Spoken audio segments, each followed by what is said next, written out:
Pemirsa, sebentar lagi tahapan pemilu memasuki babak baru di mana para capres akan beradu gagasan dalam debat yang diselenggarakan KPU. Pada debat pertama yang akan diselenggarakan 12 Desember mendatang dengan tema Hukum HAM Pemerintahan Pemberantasan Korupsi dan Penguatan Demokrasi. Dan berikut cuplikan dialog David Silahoy bersama juru bicara paslon nomor urut 1 Indra Karismiaji, paslon nomor urut 2 Putri Komarudin dan paslon nomor urut 3 Ciko Hakim terkait persiapan debat capres perdana. Demokrasi bagi kami menjadi sangat penting dan ini juga bisa kita lihat dari calon presiden kami yang kebetulan berasal dari partai PDI Perjuangan yang kita ketahui di masa Orde Baru mengalami tindakan-tindakan represif dari penguasa dan core dari perjuangannya memang di Orde Baru adalah perjuangan menuju Indonesia yang lebih demokratis dan kita sudah mengalami segala macam penindasan dan juga pelanggaran-pelanggaran hak asasi manusia terhadap kader-kader kami maupun juga ketua umum kami kala itu yang masih sampai sekarang juga menjabat, yaitu Ibu Megawati Soekarno Putri. Jadi ini sudah menjadi jiwa dan ruh dari perjuangan seorang Ganjar Pranowo ketika bicara soal demokrasi. Nah, kalau kita bicara soal hukum, penegakan hukum, pemberantasan korupsi, tentunya tak bisa kita pungkiri bahwa Profesor Mahfud MD adalah tokoh sentral setelah era di masa reformasi ini ketika kita bicara di tataran soal hukum dan korupsi, tercermin dari jabatan-jabatan yang pernah dia sandang sebagai di legislatif tentunya, tapi juga pernah menjadi Menteri Kehakiman, Ketua Mahkamah Konstitusi, dan sekarang sebagai Menko Polhukam. Dan beliau juga bisa dibilang keduanya adalah sosok yang relatif dan bahkan bersih dari segala tuduhan korupsi ataupun indikasi korupsi. Nah, ini juga kita bisa lihat dari track record Pak Mahfud sekarang ketika menjabat menjadi Menko Polhukam, beliau bahkan menurut kami dan menurut banyak amatan dari rakyat banyak bahwa beliau melakukan tugas-tugasnya bahkan ekstra di luar tugas-tugas resminya dia sebagai Menteri Koordinator. Jadi banyak kasus-kasus yang tidak terpecahkan atau kasus-kasus yang tidak dilanjuti oleh banyak institusi di bawah koordinasi beliau, dan beliau turut campur tangan dan akhirnya itu semua bisa dilaksanakan dengan baik. Nah, ke depan memang penguatan dari bidang hukum, kami setuju dengan apa yang disampaikan saudara kami Mas Indra, bahwa perbaikan sistem dan penguatan sistem itu penting. Tapi yang tidak kalah penting tentunya kita harus menseleksi orang-orang, sosok-sosok yang akan menduduki jabatan penting di bidang hukum.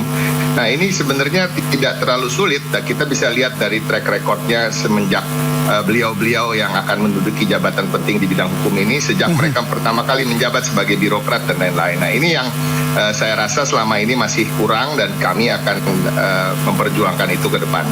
Baik, ada kesamaan di situ ya. Tapi mungkin yang saya ingin garis bawahi juga tadi bicara soal narasi mengenai di masa lalu gitu. Apa yang mau diangkat di sana mengenai HAM ataupun dalam hukum? Enggak, lebih kepada gini loh.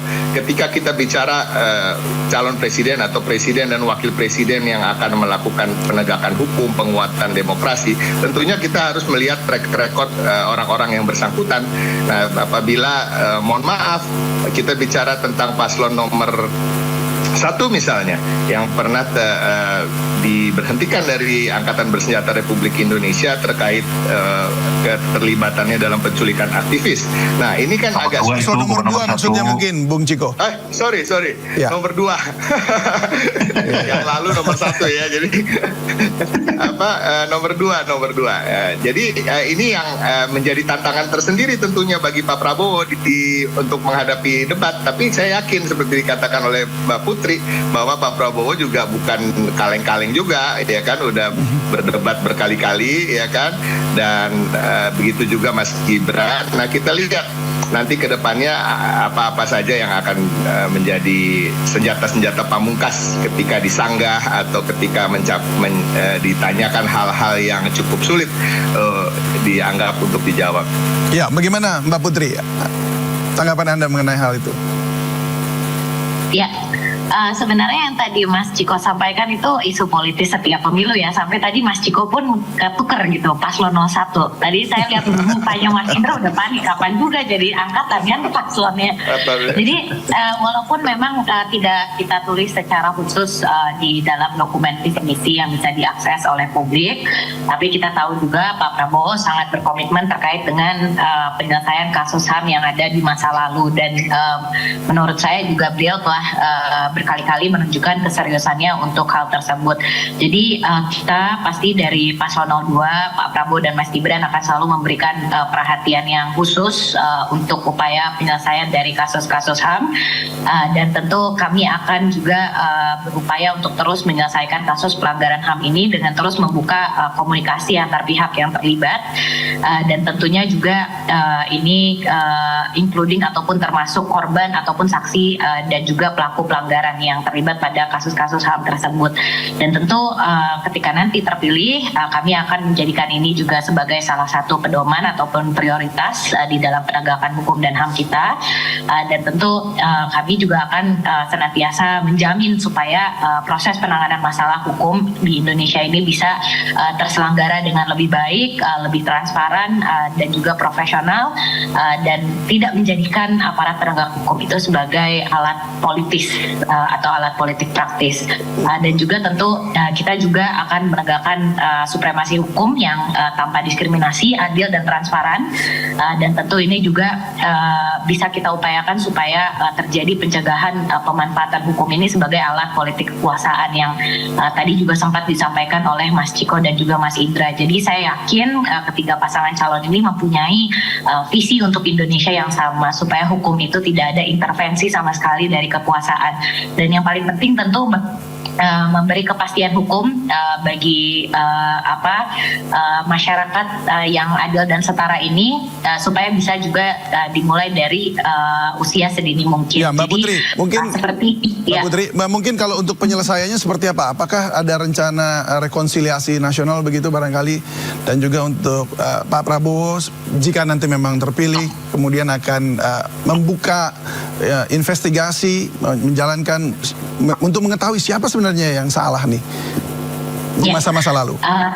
Ya, seperti yang tadi saya sampaikan, tadi kan juga kita secara serius akan selalu berkomunikasi dengan pihak-pihak yang terlibat, baik itu korban, saksi, ataupun terduga pelaku untuk kasus-kasus yang lalu. Jadi ya ini juga menjadi salah satu fokus dari tim 02 juga, supaya hal ini tidak lagi menjadi komoditas politik di setiap 5 tahunan yang tadi Mas Ciko juga sebutkan. Jadi kita bisa juga melihat ke depan dan melihat bagaimana pelajaran dari masa lalu ini bisa senantiasa memperbaiki tata kelola pemerintahan dan juga penegakan hukum yang sekarang berlangsung di Indonesia. Dan yang paling penting sebenarnya juga kita juga ingin memastikan bahwa ada penguatan birokrasi dan juga tata kelola pemerintahan yang bisa berjalan, supaya kasus-kasus hukum, korupsi itu bisa kita cegah dari awal, jadi dimitigasinya dari awal. Dan kalau tadi Mas Ciko juga sempat menyampaikan bahwa paslon beliau sudah terlihat track recordnya, kita juga bisa lihat sebenarnya kalau di pasangan calon 02 ini, Pak Prabowo dan Mas Gibran, dua-duanya alhamdulillah sampai sekarang terus menunjukkan kinerja yang berintegritas, jauh dari kasus korupsi, jauh dari kasus-kasus penyelewengan, dan itu sebenarnya bisa menjadi juga bukti untuk masyarakat bahwa beliau berdua ini sangat menjunjung tinggi penegakan hukum dan juga HAM. Baik, saya ke Mas Indra. Mas Indra, ini kan Mas Anies dulu pernah ikut dalam pemerintahan bersama Pak Jokowi, tapi kemudian di reshuffle juga begitu ya. Tapi kemudian maju sebagai gubernur dan pernah berdebat ya di pilgub pada saat itu, dan itu memang pilgub yang saya pikir cukup panas pada saat itu, mungkin kita bisa akui semua ya. Nah, tapi Mas Indra, bagaimana dengan ke depan ini? Apakah karena yang satu dan tiga, 2 dan 3 kelihatannya IKN akan dilanjutkan. Nah, kalau dari Mas Anies dan Caimin sendiri, apakah itu akan kemudian jadi isu yang akan ditinggalkan begitu, atau ini akan juga tetap dilanjutkan karena ini mungkin sudah berjalan? Yang jelas komitmen dari kubu kami bicara tentang IKN adalah kita akan kaji ulang. Kita akan kaji ulang berdasarkan kajian akademis ya, karena beberapa report yang kami dapatkan, misalnya nih, anggaran yang dipakai untuk IKN untuk membangun satu kota baru, di mana yang dibangun adalah pusat pemerintahan, bukan pusat perekonomian loh ini, itu membutuhkan dana 460 triliun. Sedangkan data dari Bank Dunia membangun 14 kota yang sudah ada menjadi levelnya level kota internasional, 14 kota nih. Itu anggarannya hanya sekitar 270 triliun. Nah pertanyaannya, mana yang lebih menguntungkan, mana yang lebih memberikan manfaat buat bangsa ini? Bangun satu kota baru atau bangun 14 kota yang sudah ada, di mana yang dibangun akan pusat-pusat perekonomian, bukan pusat pemerintahan.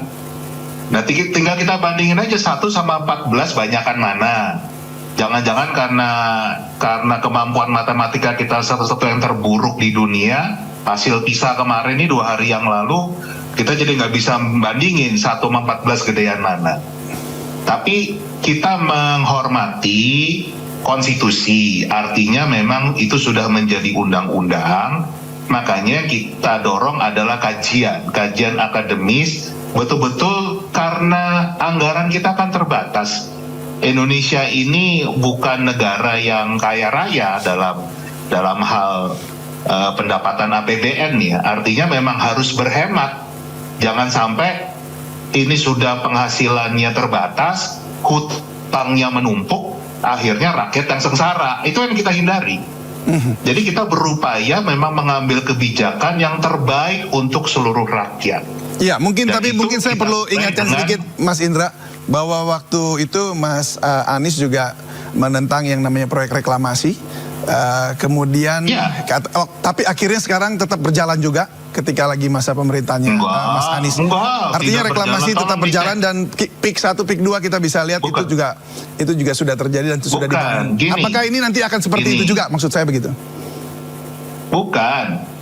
Yang berjalan itu karena kita menghormati kontrak yang sudah ada.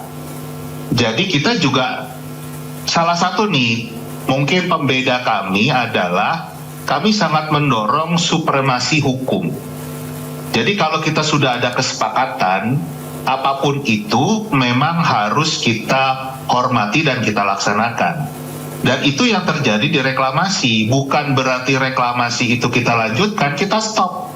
Tapi yang sudah ada komitmen dengan pihak-pihak tertentu, yaitu harus kita hormati, kita harus jalani. Itu yang dilakukan, tapi yang lain itu kita stop. Kenapa? Basisnya lagi ilmu pengetahuan. Kalau itu reklamasi dilanjutkan, Jakarta akan tenggelam lebih cepat. Itu makanya kita stop. Jadi basis dalam kami mengambil keputusan selalu dasarnya ilmu pengetahuan, bukan wangsit, bukan dari langit tiba-tiba kita mau ini, kita mau itu. Nggak begitu modelnya, karena ini kita bicara kepentingan seluruh rakyat Indonesia. Baik, terakhir saya ke Bung Ciko. Bung Ciko, mungkin apa yang kemudian bisa menjadi hal yang terkuat yang mungkin akan diangkat oleh Ganjar Mahfud? Singkat saja, silakan. Dan saya langsung aja ikutin soal IKN ya. Jadi kelanjutan IKN bagi kami itu menjadi penting karena itu sudah menjadi bagian yang diundang-undangkan, masuk dalam peraturan dan perundangan, dan itu menjadi komitmen kami. Dan kembali lagi kepada sejarah bahwa memang konsep dari sebuah ibu kota yang berada di Kalimantan itu adalah cita-cita dari pendiri bangsa kami, bangsa kita semua, yaitu Insinyur Soekarno. Dan ini juga tentunya menjadi sesuatu hal yang sangat penting bagi PDI Perjuangan maupun Pak Ganjar sebagai kader PDI Perjuangan, dan bagi kita semua sebagai bangsa dan negara untuk mewujudkan cita-cita tersebut. Nah, kita melihat mungkin ada perbedaan dengan Mas Indra dan tim Amin, bahwa pembangunan IKN yang dipercepat dan dilakukan dengan seksama, itu juga akan menciptakan kegiatan-kegiatan ekonomi baru di sana. Dan memang biaya dan lain-lain itu kan nanti bisa dikombinasi dari APBN maupun dari investasi asing. Nah, ini yang kita akan perjuangkan dan kita akan percepat. Dan kembali lagi, selain itu menjadi cita-cita pendiri bangsa, tapi juga sudah menjadi bagian dari undang-undang kita. Baik, terima kasih Bung Ciko Hakim, Jubir TPN Ganjar Mahfud, dan juga Mbak Putri Komarudin, Jubir TKN Prabowo Gibran, serta Mas Indra Karismiaji, Jubir Timnas Amin. Saya rasa semuanya sudah siap dan kita akan menikmati debat di tanggal 12 Desember nanti. Sampai ketemu di sana. Terima kasih, salam sehat selalu. Terima kasih. Assalamualaikum Terima kasih semuanya. Waalaikumsalam.